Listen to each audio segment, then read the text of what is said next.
hate that music. It is awful, isn't it? we need to replace it at some point. Anyway, this is day 3 of our 31-day challenge. Yes, we are going live every single day in August, and today we're bringing two fools along with us who have agreed to come along. We've got Stuart from Catch the Mice. Hello. From Intelligo. Hey. Stuart is actually you are by far our most common guest. You come all the time, and it's always a pleasure. The feeling's mutual. So I think today, because Jordan is here, we're actually going to be talking about cool tools, and the tool we will be talking about is his in particular, which I'm actually really excited to see. I know of it, I have seen it, but I've never kind of taken a deep dive into it. So it should be pretty cool. Thanks. Well, I for showing it. Yes, random British guy. Yes.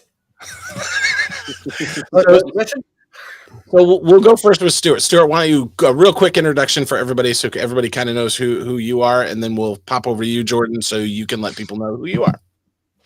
Absolutely. My name's Stuart Mitchell. I'm the managing director of Catch the Mice. Traditionally, we were a representation company based in the UK, and it all representing hotels and destinations kind of died a little bit around the COVID sort of scene. And so at that stage, I looked around for an amazing platform to partner. And one of the partners I chose was Intelligo, or more importantly, they chose me. And it was kind of a mutual love-in, I think, when we first started, and grown from there. So that's probably passes over to you, Jordan. Yeah, so love-in, I suppose, is one way of describing it. Not the words I would have used, but sure, let's go with that. We didn't tell people about the conversation we were having before we went live. No, let's not do that. No, let's skip that. In a very bad light. Yeah, so I'm Jordan. I'm one of the co-founders of Intelligo, which, as you so eloquently put it, is a cool tool, which is a virtual events platform. There's lots of virtual events platforms out there, but naturally we think ours is the best because it has the best tools and the best support and everything. And Stuart is a long-term partner who's been helping us kind of get it out there on the map and showing people about it since sort of almost day one, really. Yeah, and I'm actually excited to learn a little bit more about the platform because people need new, right? People, when it comes to online engagement, when it comes to attendees, everybody's gotten a little bit complacent. So why don't you guys go ahead and dive right in? Tell us a little bit about the platform and what makes it different than the other platforms that are out there. Jordan, I'm going to let you lead that one because you were part of you were there at the incorporation back in 2019, I think it was. Yeah, absolutely. I mean, it's been a funny journey, not to bore anybody too much with history, but we started out kind of launching the platform as an education piece, sort of to assist with delivering of online classes and things like that. And right around the point of the pandemic, it became clear that something like that was needed. But the problem we found was that a lot of the establishment was slow to react. And didn't want these education tools at the time. This was before Zoom became a big thing and before Teams and everything, and they sort of just didn't want to know about it. So myself and some of the other founders have got a background in events, and we sort of went, well, we've got this tool that we've already built. Can we use it for events instead? And we started using it, as I say, right around the time that Zoom and Teams were taking off, and of course, we rode that wave a little bit, and it's been great to be able to grow the platform along with the demand for it. So that's how it all came about. But in terms of the platform itself, the great thing from our point of view is that we built it as events people. So rather than a lot of these platforms you see out there have been built as kind of, I don't know, business meeting tools, or they've been modified from online lecture platforms or things like that. Whereas we're events people, we know what events people want, and we've tried to cram as much of the events feature set in there as possible without detracting from it with random stuff that nobody wants. Well, and that's a really good point, right? Because so many of the platforms were built by tech people, right? And they were fronted by tech people, and they did a great job, but they weren't planners, and the people who produce events couldn't get behind them, a lot of them, because it didn't make sense from a planner perspective. So it's really cool that you actually have that background, because yes, when planners build things for planners, they tend to work the way that our brains work, which makes it easier for us to use. On the flip side, when you look at another product like Joy Events, Rob Voss, who was a guest a few weeks ago, he's the same thing. He was actually in event production, event planner. So their tool actually, when I went right into that tool, I was able to just pick it up and use it because things were where I expected them to be, and they worked the way I expected them to be. Well, that's the benefit of having a technology platform led by event planners, because they're the ones that say, well, actually, we need this feature in it. And they know exactly what they want to see. If it's tech led, invariably the case with tech people is a case of, oh, look at what else it can do. And it comes up with a feature that people probably don't actually need. So that's a good way of working, being event led. And we benefited as well from having access to people in the events industry. So, we really could, right at the coalface, go, here's a thing, why don't you give it a go? You can have it for your event for free, give it a test drive and tell us what you like about it, what you don't like about it. And there was no kind of, the market research was really organic. We could have really kind of open chats with people. So it's been a really nice process to develop it from a sense of community, rather than just being developers going, we think we want to put this in, we want to put this in. And I think that's really important. Sorry, Keith. One of the things that's, we're 2 years on from when 2.5 years on from this, and it's really now led by the clients rather than us. And I had a feedback meeting yesterday of one of our longer standing clients that actually I'm going to demo a little bit later on. And they were just talking about some of the functions. We've just launched a new studio function for speaker interaction. And there were a couple of things which they've trialed on it, things which we can improve. And so I've got a list for our dev team to add to our roadmap. And going back 2 years, there was one of the things we integrated a Zapier integration into the platform. Or I'm saying the royal we. It was the tech team put that in, and that has meant we can engage, or we can tie in and integrate with so many other applications and other things. And that was a direct request from a client. It was a fair amount of development work that to put in, but it was fundamental to our overall success, really. Just a quick question. When it came to a client request, how quick are you reacting to those from a request to actual implementation? Well, I can answer that, because this client in this particular instance, for example, they sort of said, we love everything about it, but we need to be able to import our delegates list from HubSpot, I think it was. And we sort of said, okay, well, here's how you export it as a spreadsheet and then import a spreadsheet into Intelligo. And they went, no, don't want to do that. It's a complete deal breaker. We won't be taking the platform unless you can make it integrate with HubSpot. And we sort of went, well, okay, I'm sure this is a query we're going to get again in the future. So let's pull all of our dev team off what they're doing and focus on that. And it was done in, I think, 3 days. Impressive. The reason I'm asking is because obviously a lot of the larger, well-established platforms, they're not as quick because they are just huge businesses with huge amounts of staff, and they just, the time taken to implement a feature can be quite a long time, which then will put people off, so it damages in the long term. Yeah, and I think that's to bring the conversation around more to the state of the industry. I think that's where people are going to be more successful, is where they can be reactive, because things are changing so rapidly. You look at the likes of Hopin that's had to make whatever it is 20% redundancy to their staff, or possibly even more now, because they're not getting the cruise ship is difficult to turn, and they're not able to pick up the business where it is, and the type of business is shifting. And so we've been able to shift really quickly multiple times. Well, and I'll say this with especially that cruise ship that's moving, you didn't see it coming, right? You know, Really? I think everyone else did. Yeah. what I was really hoping from a lot of event tech companies when the COVID wave happened was ride the wave to the peak and then think about the future, right? And then start, because I mean, we all knew we were going back face to face. You know, virtual is great.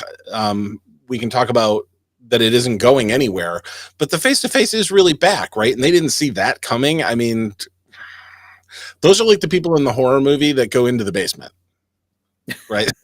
Yeah. You know, the four of us are walking out, Yeah. going out the front door, and they're like, "Oh, let's go see what's down there." But you know, they just don't see what's coming. Well, I think a lot of people maybe spent some time patting themselves on the back for doing so well out of the COVID surge and going, yeah, weren't we great to be ahead of the curve? That then they stopped trying to stay ahead of the curve and just thought it would carry on, maybe. Yeah, and they have, you know, they were making the right acquisitions, right? Boomset, you know, which would put them on, you know, at the event for printing badges and things like that. And, you know, Attendify, which when they sunsetted that, I totally didn't understand that at all. I mean, I kid you not, 11 clients that used Attendify. Poof.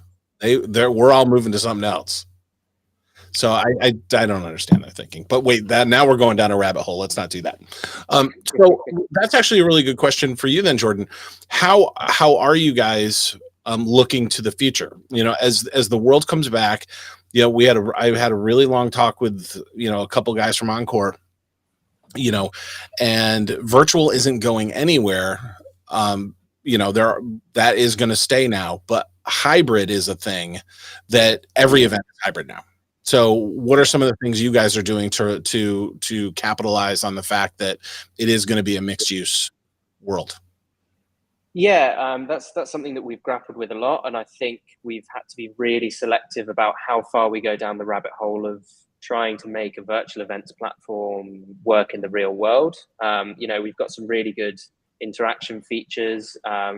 It kind of, you know, we've seen it used before as a bit of a replacement for Slido, where people are interacting at the live event and also can have that same interaction at the virtual event.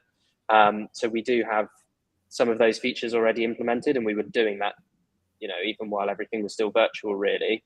But also we're looking at, okay, what types of events can benefit from this technology the most going forward. So it's things like CPD events and pharma and sectors like that, where people don't get that excited about going to the live event, and maybe they're not that enthused about doing it, and they would rather sit at home and watch it online. You know, something that's you know, the meetings show or something like that is never going to be online if it can help it. But CPD events are something that you just kind of go to because you have an obligation or you want to learn something, and it's not so much about the in-person experience as it is about the content delivery. And so we're really kind of trying to hone in on what those types of events want and deliver the features that they need, because they're the audiences that are going to be best served by the platform and the tools. And that's a really good point, right? Because I love going on Twitter and I love reading all of our, you know, event industry echo chamber, because they're like, you got to try new and you got to do this and you got to do that. And there are some events where people just want the content. They want to learn. That is what they're there to do, and they don't want, you know, all these other crazy things. So that is a good spin on it. That's a good take. Well, before we get into a tech demo, because I think we should really have a look at the platform itself, I have one question, which is it a case now that the existing platforms are too general? As in, oh yeah, you use our platform for that kind of thing and that kind of thing, and they're covering too much. Whereas there should be a platform for that job, a tool for that job, a different tool for that job. Is that the way it should be going now? I do. I'm not so I mean, sure. Stuart's probably, yeah. Stuart has differing opinions because he's on a different side of the coalface, as it were, to me. But I do feel that in general, certainly event tech, if not the platforms themselves, but event tech is in quite a generalistic phase, and trying to appeal to too many to many sectors of the market, when, like you say, people should just be specializing and doing one thing really well for one set of people. And I think, people would engage with that a lot more. I do agree with that. I agree with that. And also, but the trouble is, it's integration. And at the moment, I'm seeing there is very little integration, or very poor integration with that. I also see a lot of event tech getting slapped around the face for being super efficient at what it does, but being incredibly difficult and not at all intuitive to use. And I think that's where the tech guys come in, and they love their little tech bubble, and they're into their little tech world, and they're delivering an amazing, what they believe to be an amazing product, but it's not particularly intuitive to the layperson who, quite frankly, is technically incompetent. And that's where I think Intelligo has an upper hand, because it is intuitive to use, and that's why an Apple type product has been so successful in its early days, because it's so easy to use. And if the tech guys can do that, then they'll be winners all round. It is really funny to sit in a room of attendees, and usually, your room full of attendees for us anyway are a bunch of planners looking at something. And it is really funny to watch the tech guys, because to them it's intuitive and it works really, really great. But you watch a planner or someone who doesn't have any technical expertise, and they're like, we had to do, did an event last October, a year ago, this October. And we had a lot of high ranking government officials, and, these are people that they don't run in this world. They might be able to use Zoom, but it literally took hours of sitting with each one and showing them where to click so that they could go on stage, because they couldn't do it. No, you're Safari, right. Every single one of them insisted on using Safari. It's like, you can't use Safari for anything, please.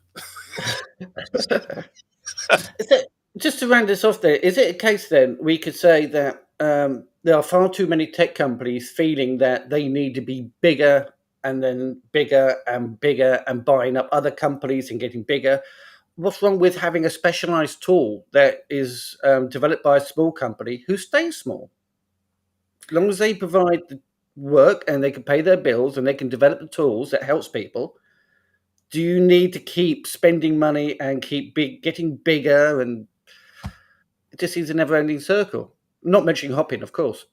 Well, now you're getting into a business management conversation, which I could wax lyrical all day about, but I don't think that's what we're all here to talk about. So yeah, okay, fair enough. It's a very valid point, but perhaps we shouldn't go too far down that rabbit hole. Well, Jordan, I am going to sing Jordan's praises, because one of the things that when we've looked at, we've done global. Intelligo is a relatively small boutique virtual events platform based out of the UK. So initially, the UK market was our bread and butter, and then it. You've all frozen. Can you all hear me still? Is that okay? No, we can hear you. Yeah. So we did a couple of. We just went right at the very beginning. We just started doing some global events, which were covering the Far East as well. And of course, they've got all their different control mechanisms. They can't use WhatsApp. You can't use YouTube. So some of the platforms that were using those video conferencing techniques were being blocked in that area. Now, thankfully, I'm very pleased to say that because Intelligo has built everything internally from scratch, all the video stuff, the breakout rooms were all using the inbuilt software. We were successful over there, and we had very little firewall issues as well. And that's what we're also seeing within certain sectors, the education sector, the pharmaceutical and the medical and healthcare professionals. We are having relatively little firewall issues, which is music to everyone's ears. I'm not going to say we're having none, but we are having a few compared to others. Yeah, we do. I think. Oh, go ahead, Jordan. Sorry, I was just going to say Stuart's point is a good one, and a lot of the larger platforms out there are built on, for speed and scale. They've built themselves on existing large scale architecture. So YouTube or Vimeo or whatever inevitably runs the back end somewhere, and that causes issues in like the Far East and certain places and firewalls and stuff like that. Whereas if we've managed to build this bespoke, yes, small technology, and so we can get into those places. Yeah, well, it's not only the Far East, right? We do, a lot of things here with like the U.S. government or even the UN, but DOD and our Department of Defense and Department of Justice and things like that. It's always hard to find a platform when they're coming in as speakers that they can use, right? Because they have to be approved first. So okay, that limits you really to WebEx, right? That's really what they can use, unless there are these little smaller boutique tools, which then a lot of times they can use them. And I think yes, Bob? I think the other thing is the support that comes with that. I think a lot of those people, as you said, Keith, are rightly need a lot of hand holding. I've had so many calls where someone has not been able to change their microphone settings or not change their fundamental stuff, their audio settings. It really is a lot of hand holding, and not many of the big suppliers, big providers have literally give mobile phone numbers to people. You can give me a call anytime. You can, if you need a hand, give us a shout, or we'll put you on a Slack channel for your service support. We're very. That kills me right off the bat, right? Because you're asking a non-technical person. Okay, we do our support in Slack, right? If they can't find their microphone, you are never going to get them to use Slack. Well, unless of course the laptop's crashed and they can't access it anyway. How are you going to get the support? I mean, it's crazy. When you build your solution on top of somebody else's, you just become that more vulnerable to get your solution working. Yeah, and I think again, what Stuart's sort of saying, and that I believe in, and we believe in as a business, is events are built on relationships, and if you can't have a relationship with your supplier, then you aren't going to be able to deliver that event effectively. And so, having a personal relationship with the event planner or the organizer or the person doing the delivery, I think, is really important on some level. Yeah, and most of the bigger virtual entities and hybrid entities, support is an afterthought for them, right? It really is, whereas with the smaller ones, and I've even seen it, and I'm not going to throw people under the bus, but there's a couple platforms that we use quite regularly that when we lost Stuart, that when we started out, they were more boutique-y, and the service was there, and it was responsive. And there, for example, on the day of one client event, they wanted to run their event through their website, and we knew their website was going to crash. So we built their event in a platform unbeknownst to them so that we could make the switch fast. So we made the switch, but then the following day, there was an attendee count number thing that went into it. I was able to get somebody on the phone, and they worked with me for 45 minutes to get it fixed, to get everybody back in. Here comes Stuart.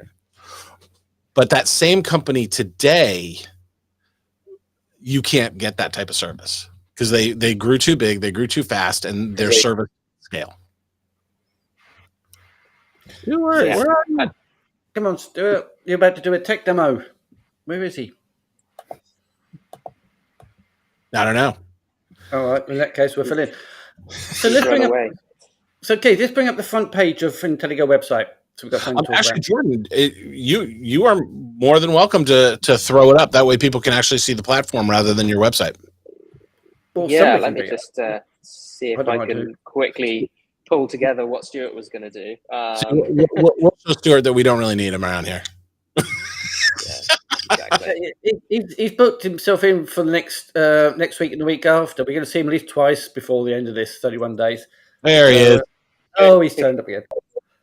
Stuart, it looked like you fell off your chair. Oh, he's gone again. Poor Stuart. This is going well. That's all right. We'll keep rolling. Yeah. Yeah. Okay. You keep going, Jordan. We got the guy. The guy can pull it up, right? Yeah. Yeah. Yeah. Yeah. There we go. We lost Stuart again. Oh. See, this is what's best about live, though, right? Because you just kind of keep rolling with the punches, and that is one thing. This is actually a good learning moment, right? For most events, that was the hardest thing to teach them when you're going virtual, is that things happen, and as they happen, you literally just have to keep going, because it's like live television, right? You can't stop the show. Absolutely. Yeah. And here he is. Stuart's actually one of the best sales. That's why he's such a good salesperson, is that, you know, despite all of these technical issues, he still manages to run events on Intelligo. Right? That's very true. And here we are. Can you hear me again? Yes, we can hear you again. So we were getting ready for you to kind of jump us into the platform. Absolutely, no problem at all. Sorry, I had I think my internet dropped completely, and there we are, booted me out. Anyway, there we are. I'm not at my home office at the moment, so apologies for that. That's all right. But I can share some stuff with you. So I'm just going to give you a bit of an overview, and I'm going to use one of our clients that were pretty much fundamental to being with us right at the very beginning. Can you all see my screen? There we are. You can. And I don't mind sharing you with this. This is one of our main major clients. They deal in data.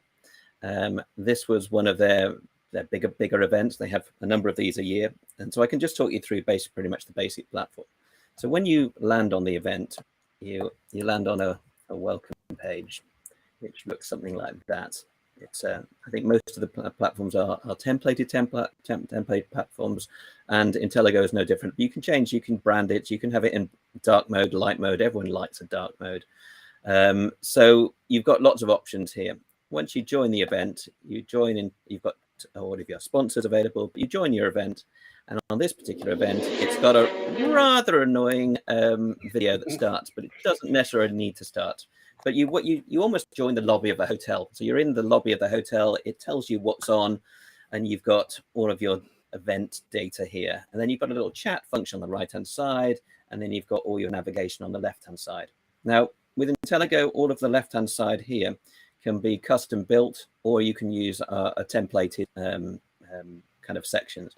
So if you wanted this to be an exclusive roundtable, to be called a campfire session, and you should have a little fire here and a little tent or something like that, you could have a little campfire here, and this could be changed to campfire sessions. So as I said, I'll just talk you through. So we've got your main lobby, or the event hub, that tells you what's going on. You can put a welcome video from your event organizer in here, a little bit about the event itself. And I'll throw it out there for everyone that does see this video. You never autoplay anything, please. Well, you can turn that on and off. So yes. Absolutely.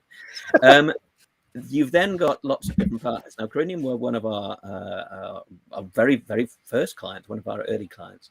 And they said, we like your idea of sponsors, but we want to have different levels of sponsorship. So you can have as many different levels of sponsorship as you want. So global partners, and all of the sponsors can sponsor stages, can sponsor breakout rooms, can sponsor the whole goddamn 9 yards, everything pretty much. So they've got different levels of sponsorship with it. And each of them, when you visit the partners or sponsors, that can be changed.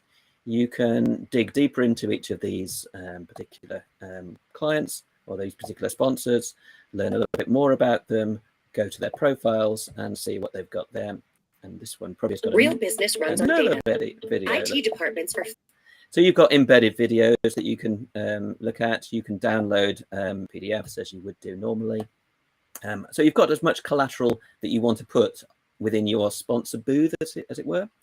You've also got. Go on. I'm going to chime in and say I actually like the way that the materials are presented, right? They're not hidden. Like with so many platforms, when a sponsor gives you PDFs or something like that, it's usually just a link and it's really small. It's got the little PDF logo and then you've got just the title of it. Whereas I think this is really nice, right? It's cool that you can actually see what it is and makes it a little bit more prominent, which, believe it or not, is it more functional? I don't know, but it actually is something that's going to make the sponsor happier, right? Because they're going to see more of their stuff front and center. Absolutely. And now this particular client, we talked about way back earlier in the meeting interview, we talked about integration with Zapier. Now, on most platforms, if I click and download this PDF, you can get that data from the analytics within the platform. But the way they wanted to do it is if I downloaded this goes straight into their their database that goes into their CRM system. So this goes straight into their HubSpot to say that Stuart Mitchell has downloaded this particular thing and he's interested in this particular product, which is very powerful for them from a business development and a business lead generation post-event for a sponsor. So that's in real time when it's downloaded.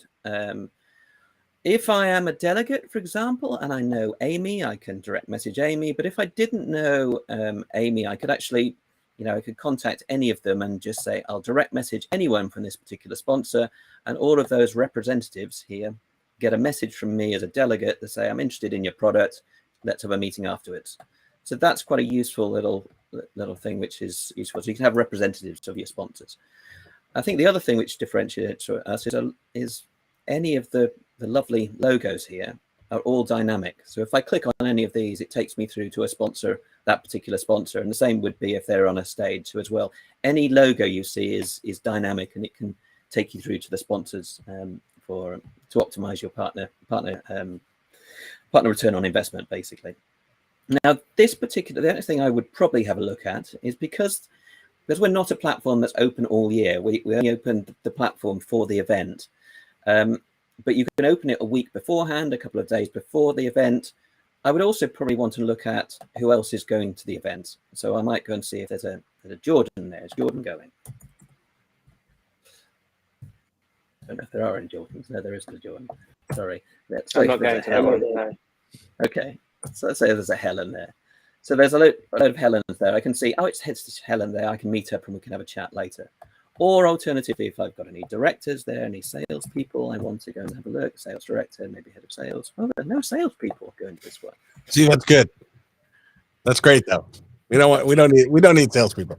Exactly. So I can look at any directors. Anyway, that's what you can search, and then you can direct message them. And the other thing which we've done is we've added on the profile is you've got all of your as many different social click through as you want, so you can actually now tailor all of your socials. If you're a TikTok fanatic, you can put your TikTok on there, or you can put your Instagram or whatever it is.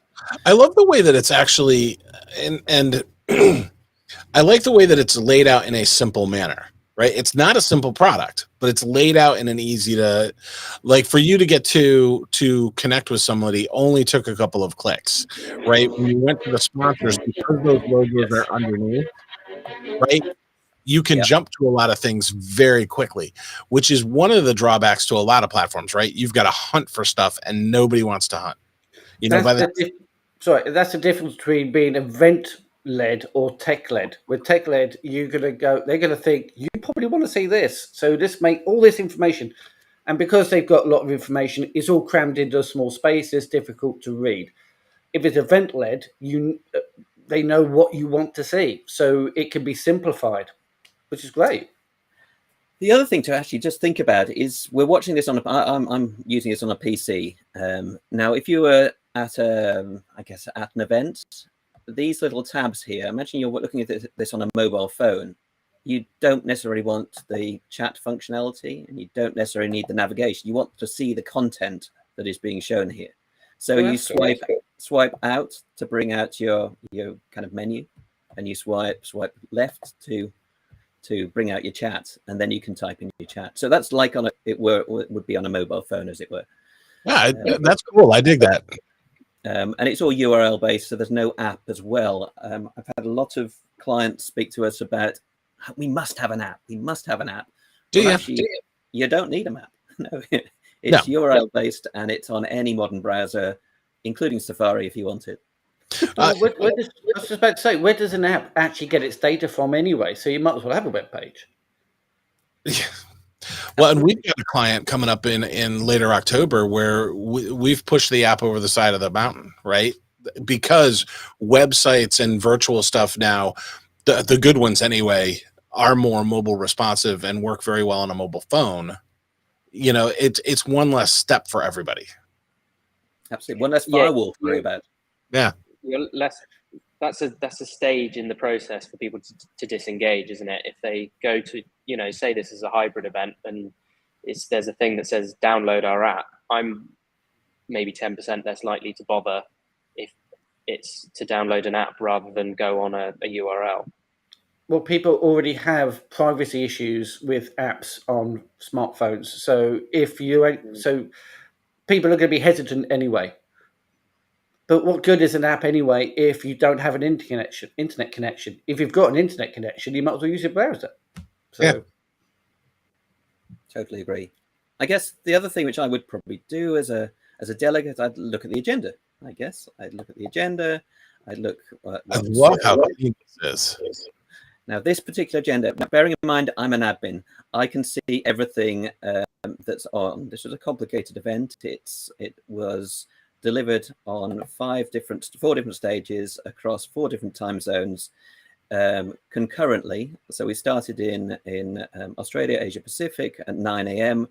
And as soon as Middle East and Africa came online at 9 a.m. their time, that cut in, and the same then with Europe and then with Americas. So it's quite a complicated agenda. So if I was just a delegate for Europe, I'd only see the European agenda. But because I'm an admin, I've got all of these here, and it ran over 3 days. So basically, it's an agenda. You can look at your particular agenda, and you can tick which elements as you want to go to. I want to go to that one. I'll add that to my personal agenda.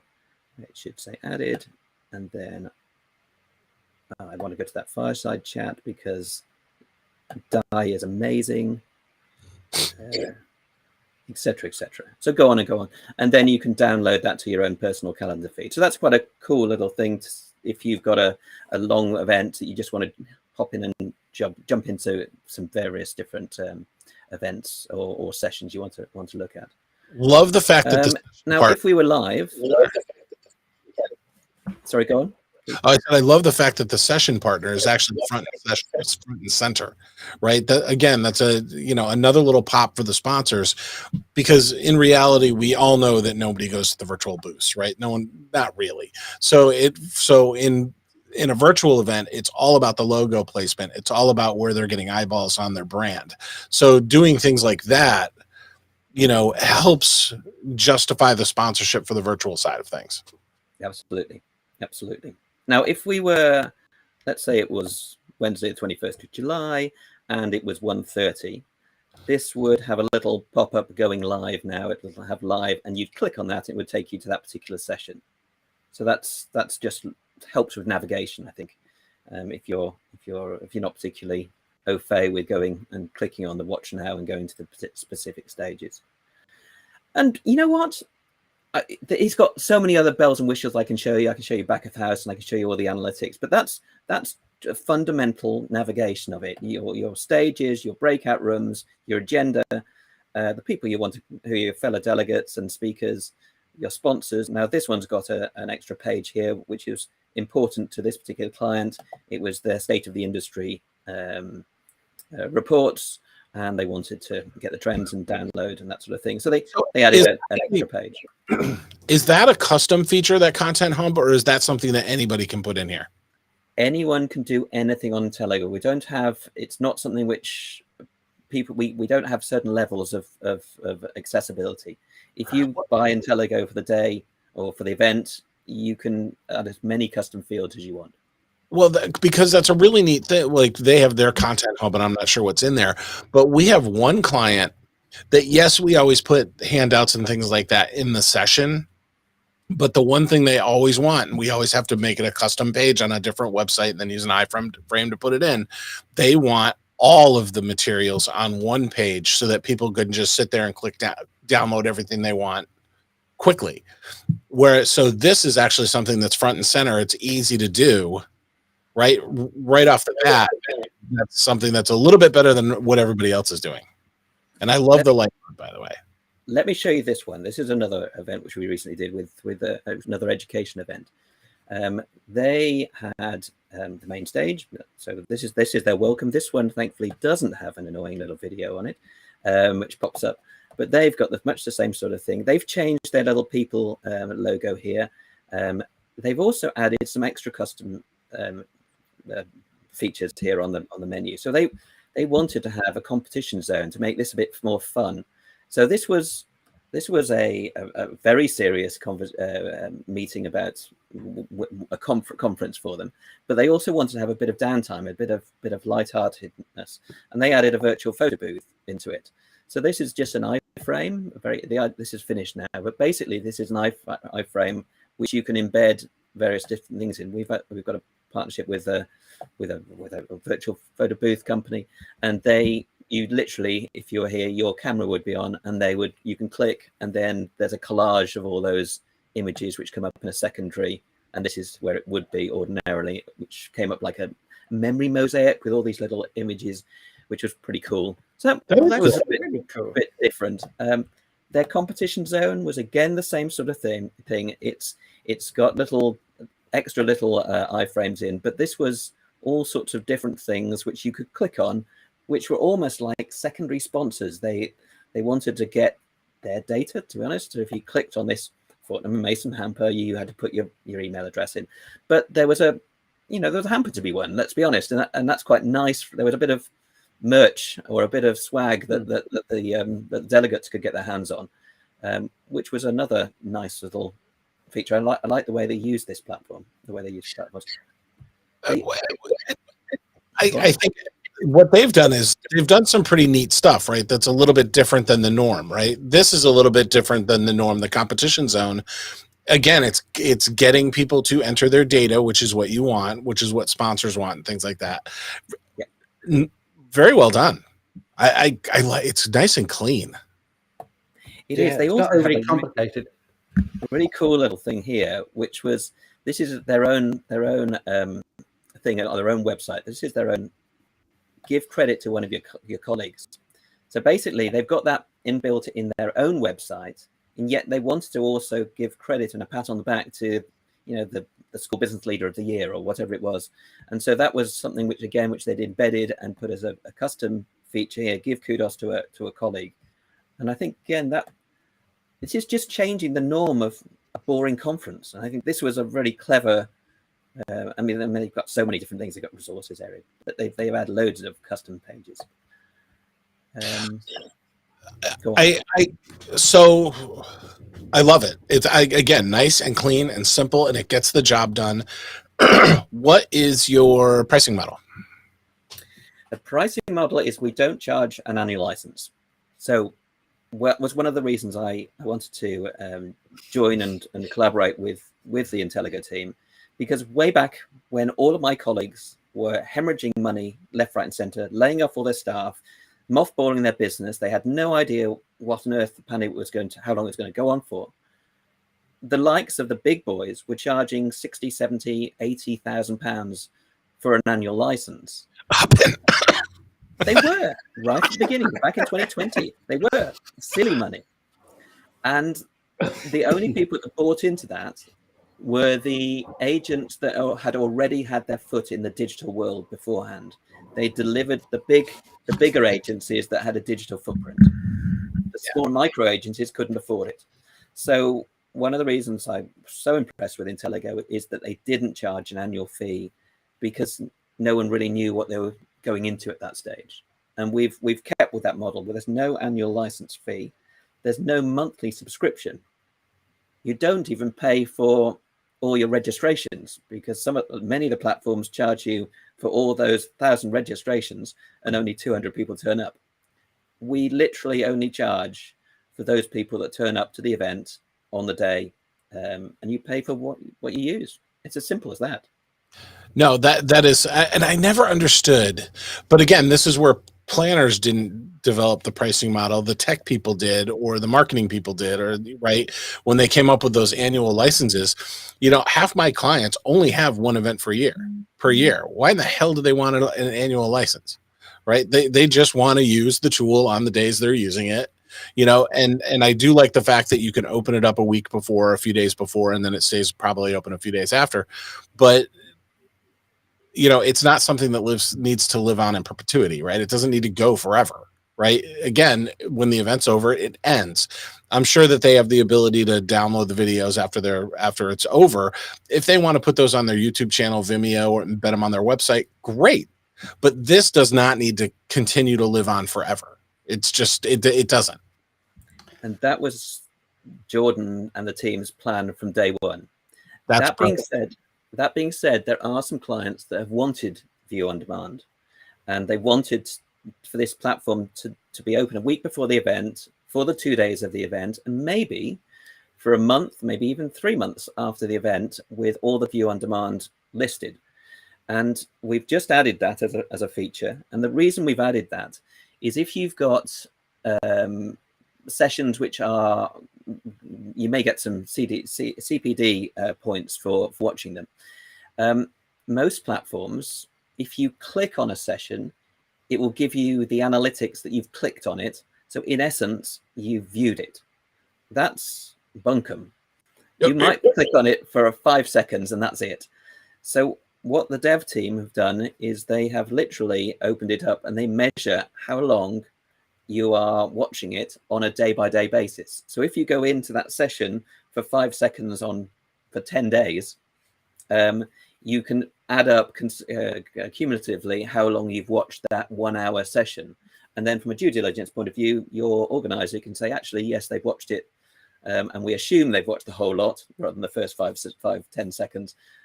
You can actually see that they've been online for an hour for that session. And therefore, in theory, they've now watched that session and can be awarded those points. That's brilliant. All right. So if I go in and I watch a session and I only stay for 20 minutes, it's going to tell the organizer that I only watched 20 minutes out of an hour. Correct. That is brilliant. We should have led with that. Only because that has been one of the hardest things for most platforms to do.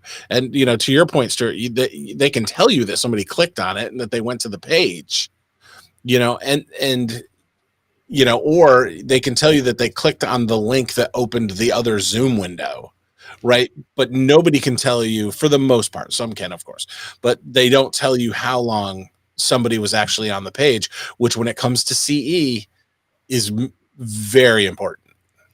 Absolutely. One of my favorite features that the guys put in quite near to the start, actually, which I haven't seen anywhere else, other platforms might do it, but not as far as I'm aware, is that we can actually tell the organizers if somebody opened another tab over the top of the video player and was just listening to the audio. Oh, that's cool. That's very cool. So quick recommendation for anyone out there that is in serious need of tracking CE or CEUs, whatever your lingo is. This might be the platform you want to talk about, because that's brilliant. We're coming up to the hour, so we need to sort of bring it around a bit. So, Jordan, is there anything else you'd like to tell us about the platform? Anything else you'd like to let people know about? I think it's important to, like Stuart said, there's so much stuff that we haven't covered. I mean, a full demo is probably an hour to 90 minutes on its own to cover every single element of the platform. So he's really scratched the surface there. But yeah, like Keith said, we buried the lead a little bit in terms of the analytics, but the analytics there is comprehensive. You know, the flexibility in terms of the back end that is available to administrators. One of the things that we sort of initially viewed as a non-issue, but we're finding is quite popular as well, is the fact that we don't limit the number of organizer accounts on an event. So you can have as many. We should have followed up the lead with that. Again, it's so hard. So many platforms limit you to one person. And then if you want to add another administrator seat, it's another $48,000. Yeah, exactly. So again, that's kind of, there's no, you know, there's always so much cost associated with staffing an event properly anyway. Why make that just another cost when it doesn't cost us any money to have, you know, 10, 20, 30 organizers there on the event? It's just a little permissions toggle. So why should we be charging people for that? Yes, and so for all the planners out there listening, know that when you're charging extra when you get charged extra for license seats, there's no work involved. That is pure profit for whatever tech company you're dealing with.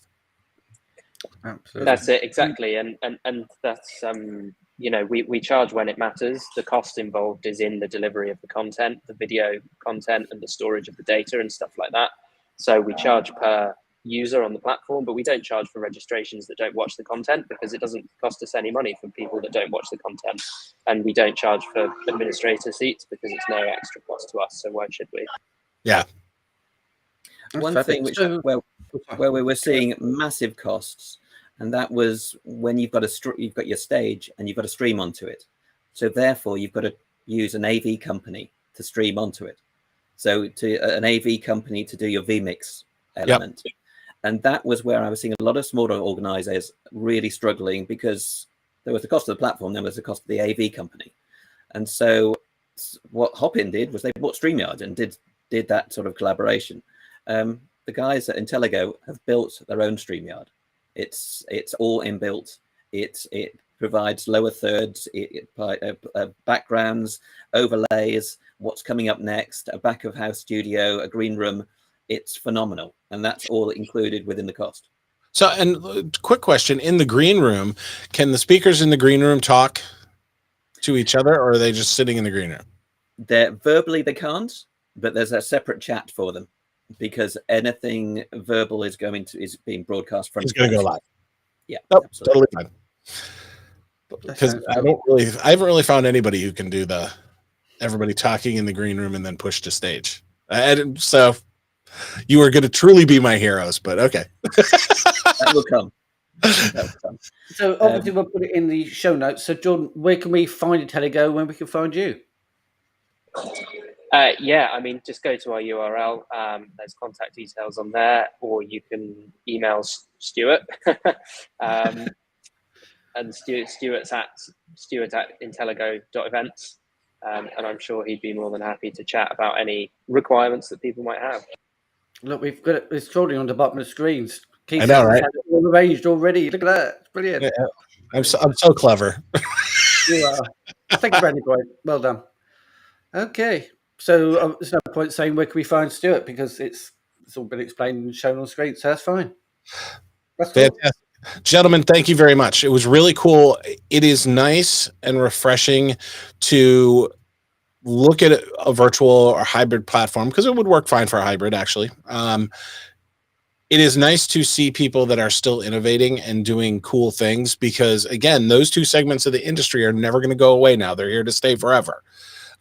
So it's nice to see people that are still innovating and doing things a little bit different, whereas I think a lot of the other players in the industry have just kind of leveled off and there's nothing new coming. There's a lot of new stuff coming. Can't wait to tell you some other stuff which we're doing. We'll have you back. Oh, another podcast. That'll be the next. You'll be on in just a few days. Before we finish, has there been any comments or questions that have come in? Nope. Because nobody loves us. Nobody loves us. All right. So for anybody who does eventually watch this, sometime in the near future, hopefully, this video is available on YouTube. It will be on Facebook, on the Plannerwire page. It'll be on the Event Planner News page, and in the Bullet List group. So for any further updates about more, for example, like tomorrow's edition, check those pages. Come and participate. Come and ask questions, and we'll see you next time.